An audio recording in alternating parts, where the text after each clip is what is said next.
There's this predictable shift that happens between the last day of one year and the first day of the next.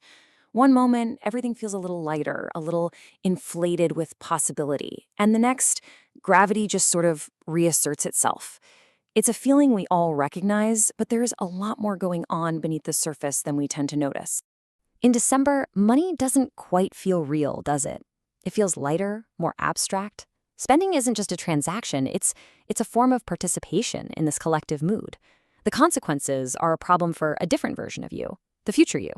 And then January hits, and that whole optimistic feeling collapses into simple arithmetic. Those abstract feelings become cold, hard numbers on a screen. This sharp return to reality? Well, you could call it a financial hangover. And it's so rarely discussed in any serious way, not because it's rare, but because it's become completely normalized. But what if it isn't just an accident? What if it's a predictable psychological crash, one that's actually engineered by timing, emotion, and a kind of cultural permission? See, it really starts with the world around us. Our culture seems to treat one month of the year as a kind of financial exception, a time when the normal rules of restraint are just quietly put on pause. There's this social script that we're all encouraged to follow. Generosity gets tied to consumption. And if you try to limit your spending, it can feel a little strange, maybe even cold. You're sort of expected to participate, and that participation, well, it has a price tag. And everything around us reinforces this feeling. The media, advertising, even financial institutions start using softer language, offering deferred payments. All of it is designed to postpone accountability. It creates this powerful illusion of abundance, making December feel much richer than it actually is, simply by pushing the bill into the future. But cultural pressure is only half the story.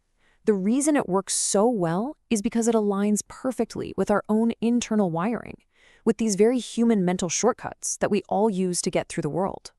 One of the most powerful of these is something called temporal distortion.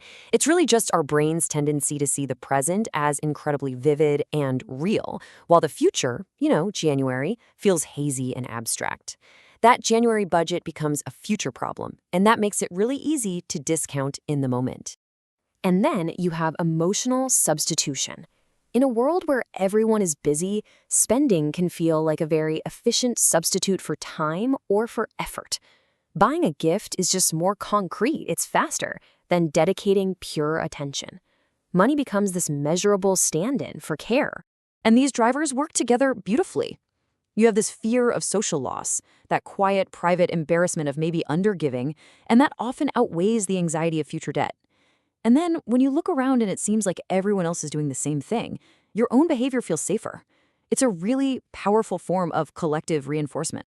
Of course, these predictable human behaviors don't just happen in a vacuum.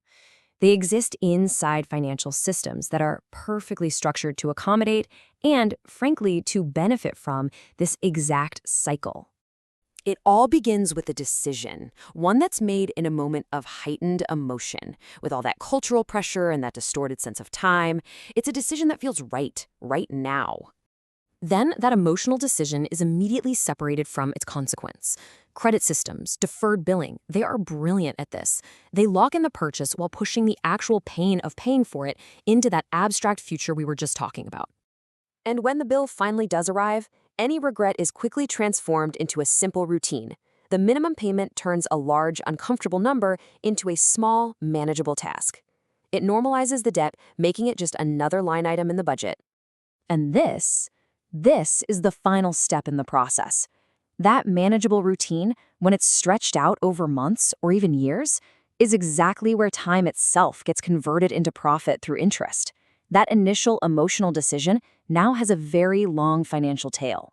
So the crucial point here is that the system isn't really designed for people to fail completely. It functions most smoothly when people are just a little bit behind, perpetually catching up. That financial pressure becomes a kind of stabilizing force, keeping everyone focused on their immediate obligations. Now, when you zoom out, you really start to see the long-term cost of all this.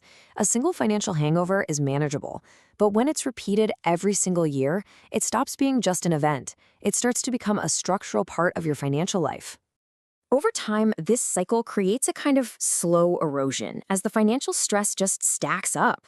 Time that could be used for rebuilding savings is spent on repayment instead. Future plans get postponed because the present always feels a little bit unstable. Your financial baseline just slowly, quietly declines. And this creates a very particular feeling. It's not about being desperate or even trapped. It's much more subtle than that. It's the feeling of being constrained, of always catching up, of never quite being able to get ahead. The cycle itself becomes familiar, almost predictable. But maybe the most unsettling part is how quickly the discomfort fades. By the spring, the anxiety has dulled. By summer, the memory is pretty distant. By the fall, anticipation for the next season starts to build, and the whole stage is set for the ritual to repeat itself. And when you look at it that way, that's really what it is. It's not just a series of individual mistakes in judgment. It's a cultural ritual, a predictable, annual transfer of our future stability into present comfort, one that repeats with remarkable consistency. So it leaves us with a question, not why does January feel so heavy, but why do we treat this recurring weight as some unavoidable accident of the calendar rather than the predictable outcome of an intentional design? This is the kind of dynamic we like to explore. If this made you think, consider subscribing.